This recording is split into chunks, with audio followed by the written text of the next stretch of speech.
Hello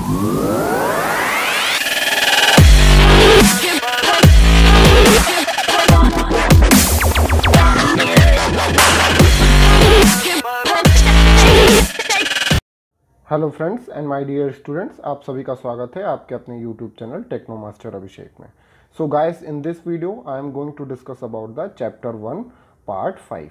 सो basically chapter 1 के part 1 से chapter 1 के पार्ट 1 से 4 तक में हमने बेसिक डिस्कस किया था, जिसमें एनसी सीएनसी के बारे में हमने डिस्कस कर लिया था, उसके एलिमेंट्स, उसके टाइप्स, उसका क्लासिफिकेशन, वो सारी चीज़ें हमने डिस्कस कर ली थी। So in this video I am going to start the DNC system. जैसा कि इंट्रोडक्शन में हमें चैप्टर 1 में सीएनसी, एनसी, सीएनसी, डीएनसी के बारे में पढ़ना है और selection of the component for the machining on NC machine. तो ये सारी चीज़ें पढ़नी है, तो जिसमें से हमने बाकी चीज़ें डिस्कस कर ली है। हमारा ये टॉपिक रहता है that is the DNC system and selection of the component for machining on NC machine. So चलिए स्टार्ट करते हैं student without wasting any time. So DNC, what is the full form of the DNC? DNC का full form होता है direct numerical control. तो direct numerical control system is a mainframe computer. It is use to coordinate the simultaneously operation of the number of NC machines. मतलब क्या हुआ कि जैसे हमने पीछे देखा, पहले एनसी मशीन्स में हम क्या यूज़ करते थे, MCU is based on the micro computer. वहाँ पे हम एक माइक्रो कंप्यूटर लगा देते थे जिसकी सहायता से एक एनसी मशीन या सीएनसी मशीन को हम कंट्रोलिंग करते थे।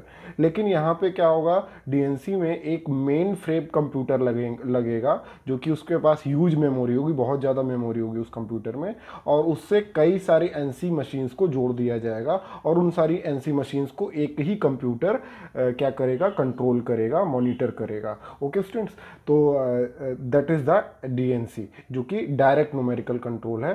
दैट मीन्स एक मेन कंप्यूटर होगा और वो उससे कई जुड़ी एनसी मशीन्स होगी, उनको कोऑर्डिनेट करेगा और उसके ऑपरेशंस को देखेगा।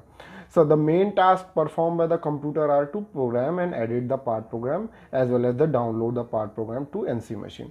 तो मेन काम क्या होता है कंप्यूटर का, वो क्या करता है, प्रोग्राम बनाता है, ठीक है, और उसके बाद प्रोग्रामर प्रोग्राम बनाता है कंप्यूटर पे, फिर उसके बाद उस प्रोग्राम को एडिट कर सकते हैं, फिर उसके बाद उसको हम डाउनलोड कर सकते हैं पार्ट प्रोग्राम को, ताकि वो हम एनसी मशीन को फिट करा सके, उसके इन्फॉर्मेशन को एनसी मशीन तक पहुंचा सकें और फिर हम उसकी कंट्रोलिंग कर सकें।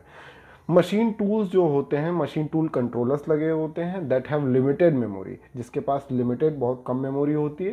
एंड द पार्ट प्रोग्राम में contain few thousand of the blocks. और एक बड़े पार्ट प्रोग्राम में, जैसे कुछ बड़ा कंपोनेंट बनाना है, तो उसमें कई नंबर ऑफ ब्लॉक्स हो सकते हैं, कई उसमें प्रोग्राम को हम ब्लॉक के फॉर्म में लिखते हैं, वो आगे हम चैप्टर 4 में देखेंगे भी।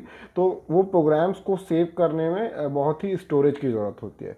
सो द प्रोग्राम को हम एक सेपरेट कंप्यूटर में स्टोर करते हैं और जब भी मशीन की ज़रूरत होती है तो वो हम 1 ब्लॉक एट अ टाइम हम उसको भेजते रहते हैं। तो this is the main feature students, कि हमें मेमोरी की ज़्यादा ज़रूरत नहीं होती, क्योंकि हम एनसी मशीन्स होते हैं उसमें जो कंट्रोलर्स होते हैं उसके पास बहुत ही कम मेमोरी होती है और हमारे प्रोग्राम बड़े होते हैं। तो हम क्या करते हैं, प्रोग्राम के सारे इन्फॉर्मेशन को हम कंप्यूटर में सेव करते हैं और 1 बाय 1 ब्लॉक को भेजते रहते हैं, एक एक ब्लॉक करके एनसी मशीन्स को, ताकि उसको ऑपरेट किया जा सके। तो इससे हमें स्टोरेज की प्रॉब्लम नहीं होती है। चलिए आगे बढ़ते हैं स्टूडेंट्स। तो this is the picture of the DNC. देख सकते हैं आप, यहाँ पे आपका मेन कंप्यूटर है, ठीक है, या ये कह सकते हैं कि ये एक मेन कंप्यूटर है और उससे जुड़ा एक सर्वर है। तो मेन कंप्यूटर यही हैंडल करेगा सारी मशीन्स को। तो ये सारे एनसी मशीन्स हैं, ठीक है, इनको सिर्फ कंप्यूटर, एक मेन कंप्यूटर है और इस कंप्यूटर से हम और भी कंप्यूटर्स कनेक्ट कर सकते हैं। इट डिपेंड्स कि हमें रिक्वायरमेंट, हम ज़रूरी नहीं है कि हम कंप्यूटर को कनेक्ट करें। तो एक मेन कंप्यूटर कहीं और भी लगा सकते हैं, किसी और ऑफिस में, फिर वहाँ से हमने एक सर्वर कनेक्ट कर दिया है, वहाँ पे भी एक कंप्यूटर लगा रखा है। तो इस मेन कंप्यूटर से सारा ऑपरेशन होगा, सारा जो फाइल जाएगा और प्रोग्राम बनेगा, सेव होगा, इसी में आएगा और 1 बाय 1 हम सर्वर को भेजते जाएंगे, सर्वर इन्फॉर्मेशन को सारी मशीन्स को भेजता जाएगा, उस तरीके से ऑपरेट होगा। तो देख सकते हैं बहुत सारे लेथ मिल, ये मिलिंग मशीन, लेथ मिलिंग, बहुत सारी एनसी मशीन ये सारी लगी हुई हैं। तो this is called as DNC. So hope आप लोग को ये समझ में आ रहा है। चलिए आगे बढ़ते हैं। Components use in DNC machine. तो डीएनसी मशीन्स में स्टूडेंट्स कौन कौन से कंपोनेंट्स यूज होते हैं उसके बारे में देख लेते हैं। सबसे पहले सेंट्रल कंप्यूटर जो मेन कंप्यूटर होगा, और bulk memory for storing programs. तो प्रोग्राम स्टोर करने के लिए बहुत ही अधिक मेमोरी उसमें होती है। उसके बाद कम्युनिकेशन नेटवर्क जो मैंने अभी दिखाया है, this is the communication network है। ये सारा नेटवर्क फैला हुआ है, फाइल सर्वर है। तो communication network that will be wifi based. तो ये सब चीज़ें हो सकती है कम्युनिकेशन नेटवर्क। तो लैन, WN, ये सारे बेस्ड हो सकते हैं। तो कम्युनिकेशन नेटवर्क होता है। फिर उसके बाद NC मशीन्स जो मैंने दिखाया आपके। तो ये 4 बेसिक कंपोनेंट्स, मेन कंपोनेंट्स होते हैं DNC मशीन में। चलिए टाइप्स ऑफ डीएनसी मशीन की बात कर लेते हैं। डीएनसी मशीन को 2 तरीके से हम कैटेगराइज करते हैं। Behind the tape reader system that is called as BTR system, और second one is specialised MCU। ठीक है स्टूडेंट्स, तो ये 2 सिस्टम हैं, इसको हम 1 बाय 1 डिस्कस करेंगे। So first one is first DNC type of DNC में first kind is behind the tape reader BTR system। तो behind the tape reader मतलब टेप रीडर के पीछे, तो नाम से भी पता चल रहा है कि क्या होगा। इस सिस्टम में हम क्या करते हैं स्टूडेंट्स, जो कंप्यूटर होता है, कंप्यूटर को हम डायरेक्टली कनेक्ट करते हैं NC कंट्रोलर यूनिट से, रेगुलर जो NC कंट्रोलर यूनिट होती है। और इसमें हम क्या करते हैं, ये जो कनेक्शन करते हैं बिहाइंड द टेप रीडर, यानी टेप रीडर के पीछे करते हैं। तो that is why this is called as behind the tape reader system. तो वही चीज लिखा हुआ है, in this system connection of the computer is done behind the tape reader. तो कनेक्शन कंप्यूटर का किया जाता है टेप रीडर के पीछे, इसीलिए हम इसको BTR सिस्टम बोलते हैं। ठीक है, तो इसमें हम क्या करते हैं, कंप्यूटर को डायरेक्टली कनेक्ट करते हैं रेगुलर NC कंट्रोलर यूनिट से। फिर operation of the system is similar like जैसे पहले NC होती थी उस तरीके से सिस्टम हो जाता है। बस यहाँ पे ये होता है कि हम मेन सिस्टम में मेन एक कंप्यूटर होता है उससे कमांड देते हैं। सो यहाँ पे देख सकते हैं DNC with the behind tape reader. So this is the machine tool, you can से this is a DNC computer. यहाँ पे बल्क मेमोरी NC प्रोग्राम इसमें सेव हैं, और यहाँ पे देख सकते हैं NC कंट्रोलर्स हैं। तो ये NC कंट्रोलर है, NC कंट्रोलर को ये डायरेक्टली कंप्यूटर से कनेक्ट कर दिया गया है। और यहाँ पे 2 स्टोरेज बफर्स हैं जो कि आपके टेम्परेरी मेमोरी को सेव करता है। स्मॉल फॉर्म में जो मेमोरी आती है ब्लॉक्स के फॉर्म में उसको सेव करता है, फिर NC कंट्रोलिंग होती है। सो टेप रीडर रिप्लेस कर देते हैं बाय टेली कम्युनिकेशन लाइंस। यहाँ पे हम टेप रीडर को रिप्लेस कर दिया है। तो बिहाइंड का मतलब यही यूज़ कर सकते हैं कि हम यहाँ पे टेप रीडर को रिप्लेस कर दिया है। तो यहाँ पे हम टेप रीडर की जगह हम क्या यूज़ करते हैं, टेली कम्युनिकेशन लाइंस यूज़ करते हैं। टेली कम्युनिकेशन लाइन की मदद से ये सारा सिस्टम, ये जो इन्फॉर्मेशन आती है, प्रोग्राम्स आते हैं NC कंट्रोलर्स पे पास आते हैं। So that is why this is called as, यहाँ पे हम MCU का यूज़ नहीं कर रहे हैं, ये कह सकते हैं आप। हम यहाँ पे सिर्फ DNC कंप्यूटर और NC कंट्रोलर का यूज़ कर रहे हैं। तो चलिए अब आगे बात करते हैं स्पेशलाइज्ड MCU। तो यहाँ पे एक स्पेशल MCU यूज़ करते हैं, यहाँ पे देख सकते हैं। सो कन्वेंशनल जो NC कंट्रोलर को हम यहाँ रिप्लेस कर दिया किससे, स्पेशल MCU। तो इसमें दोनों में डिफरेंस क्या है स्टूडेंट्स, BTR में हम टेप रीडर की जगह यूज़ कर रहे हैं टेली कम्युनिकेशन लाइन, ताकि हम डेटा को इधर उधर पहुँचा सकें। और यहाँ पे हम जो आपका पीछे हमने यूज़ किया है that is the NC controller, उसकी जगह हम क्या यूज़ कर रहे हैं, स्पेशल MCU यूज़ कर रहे हैं। बाकी सारा प्रोसेस सेम है। यही चीज़ है, यहाँ पे हम नॉर्मल कंट्रोलर यूनिट जो लगती थी उसकी जगह हम स्पेशल मशीन कंट्रोल यूनिट यानी कि MCU का full form machine control unit, वो हम लगा देते हैं। Special control unit is use to unit is created to help the communication between the machine tool and computers, ताकि अच्छे से कंप्यूटर और मशीन टूल में कम्युनिकेशन हो सके, इसलिए यहाँ पे स्पेशल MCU लगा दिया जाता है। तो हो सकता है BTR में कभी कभी टेली कम्युनिकेशन लाइन में कुछ प्रॉब्लम आ जाए, तो सारा का सारा जो है डेटा आसानी से ना पहुँच पाए, इसलिए स्पेशल MCU का यूज़ भी कर सकते हैं। तो 2 का इनके हम DNC यूज़ करते हैं। Okay students, so these are the 2 types. Hope आप लोग को ये समझ में आ गया हो। चलिए अब बात कर लेते हैं एडवांटेजेस की, advantages of the DNC system. तो एडवांटेजेस बहुत सारे हैं स्टूडेंट्स, तो देख सकते हैं आप। The DNC rejects the use of the tape reader. यहाँ पे हम टेप रीडर का यूज़ नहीं कर रहे। और टेप रीडर की सबसे ख़राब बात क्या है, डिसएडवांटेज कह सकते हैं कि टेप रीडर बहुत जल्दी ख़राब हो जाता है जब उस पर प्रोग्राम बनाते हो, क्योंकि वो पेपर के फॉर्म में होता है, या मतलब टेम्परेरी पेपर, या फिर उस पर हम कवर्ड कोटिंग करते हैं प्लास्टिक की, तो उस तरीके से बना होता है, तो वो बहुत ही वीक कंपोनेंट होता है एनसी सिस्टम का, बहुत ही कमज़ोर होता है। अब time sharing by the central control make it possible to keep close control over the entire machine shop. अब इससे, क्योंकि सेंट्रल कंट्रोल है, पूरा एक ही कंप्यूटर कंट्रोल कर रहा है, तो एक आसानी से हम पूरी मशीन शॉप को कंट्रोल कर सकते हैं within the time, within the seconds. The huge memory of the DNC allows it to store a large number of part program. इसमें बहुत सारी मेमोरी होती है डीएनसी में, तो हम बहुत सारे पार्ट प्रोग्राम को क्या कर सकते हैं, सेव कर सकते हैं। ठीक है students, presence of the central work memory allow the same program to be run on different machine at the same time without duplicating at the individual places। तो ये बहुत ही इम्पॉर्टेंट और ये बहुत ही अच्छा फीचर है कि जैसे मान लीजिए हमारे सिस्टम में, मेन कंप्यूटर में डीएनसी के हमने एक पार्ट प्रोग्राम बना के रखा हुआ है, और वही पार्ट प्रोग्राम को हमें दो एनसी मशीन पे चलाना है, तो हमें दो अलग अलग उसकी कॉपी बना के सेव नहीं करना पड़ेगा, मेमोरी हमें वेस्ट नहीं करनी पड़ेगी, हम उसी प्रोग्राम को हम दोनों मशीन पे रन करा सकते हैं। ठीक है students, so this is one of the best advantage of the DNC system you can say। okay, so अब disadvantages की बात कर लेते हैं। तो DNC uses a central control and in an event of the computer failure मतलब वही चीज़ है कि सिर्फ यहाँ पे हम क्या यूज़ कर रहे हैं स्टूडेंट्स, एक मेन कंप्यूटर यूज़ कर रहे हैं, ये समझिए, वही सारी चीज़ें मतलब सेंट्रल पावर है, ये कह सकते हैं सिर्फ एक लोग के पावर है। अगर उसके कुछ हो गया, यानी मेन कंप्यूटर को कुछ हो गया, वो फेल कर गया, तो पूरा का पूरा मशीन शॉप आपकी बैठ जाएगी। So this is the biggest disadvantage of the DNC system you can say. और डीएनसी बहुत ही एक्सपेंसिव होती है, महंगी होती है, तो it use is practical in areas where high automation is required. इसको हम कहाँ पे ज़्यादातर यूज़ करते हैं, जहाँ पे ज़्यादा से अधिक ऑटोमेशन की ज़रूरत होती है, जहाँ पे ह्यूमन का कम यूज़ करते हैं, सारा चीज़ ऑटोमेटेड होता है, वहीं पे हम डीएनसी का यूज़ करते हैं। अदरवाइज ये बहुत ही कॉस्टली होती है छोटे इंडस्ट्री में लगाने अगर जाएँ तो।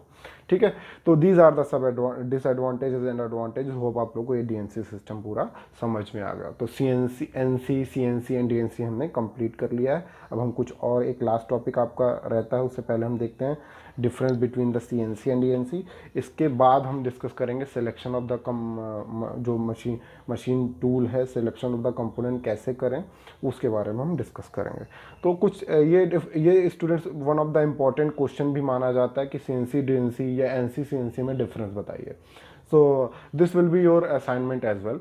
तो सीएनसी और डीएनसी में क्या डिफरेंस है? In CNC remote controlling of the operation is not possible. मतलब एक मेन रिमोट से हम कंट्रोलिंग नहीं कर सकते। DNC facilitate the remote control, यहाँ पे हम रिमोट से कंट्रोल कर सकते हैं। CNC is a integral part of the machine. CNC एक मशीन का ही हिस्सा होता है, लेकिन डीएनसी एक मशीन का हिस्सा नहीं होता। डीएनसी एक कंप्यूटर होता है जो कि एक लोकेट कर कुछ मशीन से कुछ दूरी पे लोकेट किया जाता है, रखा जाता है। CNC transferring the machining instructions. CNC क्या करता है? मशीनिंग इंस्ट्रक्शन जो होते हैं पार्ट प्रोग्राम को ट्रांसफ़र करता है। और डीएनसी क्या करता है? DNC manage the information distribution to the number of machine. वो एक ही इंफॉर्मेशन को मैनेज करके कई जगह पहुंचाता है। ठीक है स्टूडेंट्स, तो डिस्ट्रीब्यूट करता है। CNC computer control one NC machine, इसमें वन एनसी मशीन यूज़ करते हैं, यहाँ मोर देन वन यूज़ कर सकते हैं। Can have low processing power when compare to DNC. इसका जो प्रोसेसिंग पावर है धीरे होता है, लेकिन डीएनसी का हाई प्रोसेसिंग पावर होता है, बहुत तेज़ी से काम होता है as compare to CNC. CNC software is to increase the capability of the practical machine tool. तो सीएनसी जो सॉफ्टवेयर होते हैं वो प्रैक्टिकल जो मशीन टूल्स होते हैं पार्टिकुलर मशीन टूल्स जो होते हैं, जो एक मशीन टूल है, मतलब एक कोई पार्टिकुलर मशीन टूल ले लिया, उसकी कैपेबिलिटी को इंक्रीज करता है, बढ़ाता है CNC software. But DNC not only control the equipment but also serve as a part of the management information system. DNC सिर्फ एक कंट्रोलिंग इक्विपमेंट की तरह काम नहीं करता, ये एक मैनेजर की तरह काम करता है कि पूरे मशीन शॉप को देखता है और सबको इन्फॉर्मेशन बांटता है, जैसे एमआईएस करता है, मैनेजमेंट इंफॉर्मेशन सिस्टम, और सबको कंट्रोलिंग करता है। तो होप आप लोग को बेसिक डिफरेंस समझ में आ गया हो। इसको आप अपनी लैंग्वेज में लिख भी सकते हैं, ठीक है स्टूडेंट्स, हिंदी में। तो चलिए अब आगे बढ़ते हैं students. selection of the components to be machined on the NC machine. So this is the last topic of this chapter, you can say this, and this is the last video of chapter 1. Next हम discuss करेंगे कुछ important questions related to your chapter 1 as well as कुछ quiz use. हमने जैसे मैंने chapter 6 के complete होने पे क्विज दिया था, तो वैसे ही इसमें भी क्विज दूंगा मैं. So selection of the components to be machine on the NC machine, मतलब हम कौन कंपोनेंट कैसे सेलेक्ट करें, और वो हम कैसे सेलेक्ट करते हैं मशीन टूल्स के हिसाब से. तो मशीनिंग्स जो होती हैं एक सीएनसी मशीन में मैकेनिकल सीएनसी मशीन में जो ऑपरेशंस परफॉर्म होते हैं वो कुछ इस तरीके से हैं. 4 तरीके से हमने कैटेगराइज किया है. सबसे पहला है ड्रिलिंग टूल होता है. ड्रिलिंग टूल से रिलेटेड जो प्रोसेस हो सकते हैं, होल क्रिएट करना एक्सेट्रा. उसके बाद मिलिंग टूल और उससे रिलेटेड प्रोसेस. उसके बाद रिलेटेड प्रोसेस का मतलब उससे संबंधी क्रियाएं या प्रक्रियाएं जो भी बोल सकते हैं. टर्निंग टूल जो लेथ में होता है उससे related process. Other machine tools related process. तो अदर मशीन टूल भी हम डिस्कस करेंगे, जैसे आपका ब्रोचिंग क्या होता है, टैपिंग क्या होता है, वो सारी चीज़ें उसको आपको एज ए असाइनमेंट भी दूंगा मैं. चलिए आगे बढ़ते हैं फिर. सो सीएनसी ड्रिलिंग क्या है? Drilling is a machining process. जैसा कि आप PT1 में भी पढ़े होंगे बहुत सारे मशीनिंग ऑपरेशंस, क्योंकि आप 6 सेमेस्टर में हैं तो PT1 ऑलरेडी पढ़ चुके हैं. So drilling is a machining process which employs the multi point drill bits. तो सीएनसी में जैसे आपकी ड्रिलिंग मशीन में ड्रिल बिट लगे होते हैं, वैसे ही इसमें भी मल्टी पॉइंट ड्रिल बिट्स लगे होते हैं सीएनसी में भी, to produce the cylindrical holes in the work piece में एक सिलेंड्रिकल होल क्रिएट करने के लिए, यानी छेद बनाने के लिए, बोर बनाने के लिए हम सीएनसी ड्रिलिंग का यूज़ करते हैं. तो सीएनसी ड्रिलिंग में it is like in CNC drilling typically the CNC machine क्या करता है, feeds the rotating drill bit perpendicular to the plane of work piece. तो जनरली क्या करते हैं, जैसे आपका नॉर्मल ड्रिलिंग मशीन में होता है जो टूल बिट होता है या ड्रिल बिट होता है, उसको हम परपेंडिकुलर लगाते हैं वर्क पीस से. जैसे मान लीजिए वर्क पीस ये है तो इसके लंबवत लगाएंगे आपका टूल जो होगा, जो टूल ड्रिल बिट है, तो वो which produces the vertically aligned hole, जो कि एक वर्टिकली अलाइंड एक ही रेखा में, मतलब जिस रेखा में हमें चाहिए वो सेंटर होल बना देगा, और जैसा डायमीटर चाहिए उस हिसाब से जितना ड्रिल बिट का डायमीटर होगा उतना ही डायमीटर का होल वो कर देगा जिस भी वर्क पीस में. तो this is the CNC drilling. तो आप समझते ही हैं, बस उसमें हम सीएनसी की मदद ले रहे हैं, कंप्यूटर न्यूमेरिकल कंट्रोल. तो this is the one of the CNC drilling machine, you can से. ये पिक्चर से आप समझ सकते हैं. तो यहाँ पे देख सकते हैं this is the drill bit. ये ड्रिल बिट लगा हुआ है जिससे हम मशीनिंग करते हैं. और यहाँ पे देख सकते हैं सीएनसी का एक आपका ये कह सकते हैं माइक्रो कंप्यूटर लगा हुआ है, जो डिस्प्ले यूनिट है यहाँ देख सकते हैं. चलिए आगे बढ़ते हैं हम स्टूडेंट्स. Milling, CNC milling. जैसे मिलिंग क्या होता है, मिलिंग एक मशीनिंग प्रोसेस होता है, एक मशीनिंग प्रक्रिया है जिसमें हम rotating multi point cutting tool use करते हैं ताकि हम मटेरियल को वर्क पीस से मटेरियल को हटा सकें, निकाल सकें. ठीक है. तो दैट यहाँ पे हम बेसिकली क्या यूज़ कर रहे हैं, rotating multi point cutting tool use करते हैं. उसके बहुत सारे मिलिंग ऑपरेशंस होते हैं, ऑलरेडी पढ़े हुए हैं आपने, उसमें मैं डिटेल में नहीं जाऊँगा आपके. So in CNC milling, the CNC machine typically feeds the workpiece to the cutting tool in the same direction. इसमें क्या होता है, जैसे वहाँ पे हम क्या करते थे, वर्कपीस और ड्रिलिंग में वर्कपीस और टूल को परपेंडिकुलर यानी लंबवत लगाते थे. यहाँ पे क्या होता है CNC मशीन में, CNC machine typically feed the workpiece to the cutting tool in the same direction as the cutting tool rotation. तो जिस डायरेक्शन में कटिंग टूल रोटेट कर रहा है, घूम रहा है, उस क्योंकि ये rotating multi point cutting tool होगा, तो ये जिस डायरेक्शन में रोटेट कर रहा है उसी डायरेक्शन में वर्कपीस को सीएनसी आगे कटिंग टूल की तरफ भेजता है. ठीक है. और जैसा कि manual, whereas in manual milling the machining feed the workpiece to the opposite direction. लेकिन मैनुअल मशीन जो होती थी उसमें क्या होता था, वर्कपीस को हम अपोजिट डायरेक्शन में भेजते थे कटिंग टूल रोटेशन के. So this is CNC milling. ये डिफरेंस भी है मैनुअल और सीएनसी मिलिंग में. सो सीएनसी मिलिंग मशीन आप देख सकते हैं, ये आपका सीएनसी मिल का डोर भी है. यहाँ पे आपका कटर्स लगे होंगे, ये यहाँ पे सीएनसी कटर्स बोलते हैं. यहाँ पे आपका वर्कपीस लाएगा. तो उस तरीके से यह सारा प्रोसेस होता है. सीएनसी टर्निंग की बात करें, जैसे लेथ में होता है तो यहाँ पे भी टर्निंग ऑपरेशन भी बहुत टाइप के हैं. तो टर्निंग एक ऐसा मशीनिंग प्रक्रिया है जिसमें हम सिंगल पॉइंट कटिंग टूल का यूज़ करते हैं, जैसा आप लोगों को पता ही है. ठीक है, ताकि हम मटेरियल को रिमूव कर सकें रोटेटिंग वर्क पीस से। तो वर्क पीस को हम क्या करते हैं, रोटेट कराते हैं, जैसे चक में लगा हुआ रहता है वहाँ पे, यहाँ पे भी ऐसी है। तो सीएनसी टर्निंग में सीएनसी टिपिकली अ लेथ और टर्निंग मशीन बोल सकते हैं उसको। It feeds the cutting tool in a linear motion. Cutting tool को हम लीनियर मोशन में, रैखिक दिशा में मोशन देते हैं, गति देते हैं along the surface of the rotating work piece. तो जैसे रोटेटिंग वर्क पीस घूम रहा है उसके लीनियर डायरेक्शन में, नहीं रैखिक दिशा में हम टूल को मूव कराते हैं, ठीक है। तो उसी तरीके से मटेरियल का रिमूवल होता है, कहाँ पे होता है, उसके परिधि पे होता है। तो जो आपका वर्क पीस घूम रहा है उसकी परिधि पे मटेरियल का रिमूवल होगा। जितना डायमीटर चाहिए उतना हम कर देते हैं उसको प्रोड्यूस सिलेंड्रिकल पार्ट में। सो बहुत सारे फीचर्स इसमें, एक्सटर्नल फीचर्स भी हम बनाते हैं, इंटरनल फीचर्स भी होते हैं। जैसे आपका ऑपरेशन कैपेबिलिटीज़ की क्या क्या हो सकती है, जैसे बोरिंग कर सकते हैं हम टर्निंग से, फेसिंग कर सकते हैं, ग्रूव्स बना सकते हैं, चैम्फरिंग कर सकते हैं, टेपर टर्निंग कर सकते हैं, नर्लिंग कर सकते हैं, थ्रेड कटिंग कर सकते हैं। तो ये सारे ऑपरेशन हम परफॉर्म कर सकते हैं। ये सारे ऑपरेशन को मैं डिटेल में नहीं बता रहा हूँ क्योंकि आप सब ऑलरेडी पढ़ चुके हैं PT1 में। चलिए सीएनसी टर्निंग का एक ये देख सकते हैं आप, एक मशीन का पिक्चर देख सकते हैं सीएनसी टर्निंग का। तो होप आप लोग को ये समझ में आ रहा हो। सो यहाँ पे स्टूडेंट्स आपका क्या है, देख सकते हैं ये आपका चक है जहाँ पे वर्क पीस हेल्ड कराएंगे, ये रोटेट करेगा और यहाँ पे आपका सिंगल पॉइंट कटिंग टूल लगा देंगे। सो इस तरीके से आपका ऑपरेशन परफॉर्म होगा। चलिए अब आगे बढ़ते हैं students. Other CNC machining operations की बात करें तो ये आपका असाइनमेंट है। तो अदर सीएनसी मशीन्स मैंने नाम दे दिया है, ये सारे आपको असाइनमेंट करके लाने हैं। अगर इसमें कोई डाउट आता है तो पूछे कि ये सारे ऑपरेशंस प्रक्रियाएं होती क्या हैं। ये सारी चीज़ें ऑलरेडी आप पढ़ चुके हैं। तो ब्रोचिंग क्या होती है, सॉइंग क्या होती है, ग्राइंडिंग क्या होती है, हनिंग क्या होती है, लैपिंग क्या होती है, ये सारे नाम तो आपने सुने होंगे। तो होप आप लोग को ये वीडियो समझ में आया, पसंद आया हो। अब आज के लिए इस वीडियो के इतना ही। नेक्स्ट वीडियो में हम फिर मिलेंगे। तब तक के लिए आप लोग अपने घरों में रहें, सुरक्षित रहें और साथ ही साथ पढ़ते रहें, सीखते रहें। इस लॉकडाउन के टाइम पे घर पे रह के पढ़ाई करें। तो स्टूडेंट्स, अगर आपको वीडियो पसंद आई है, नया सीखने को मिला है, तो आप वीडियो को लाइक शेयर सब्सक्राइब करना ना भूलें। And thank you for watching.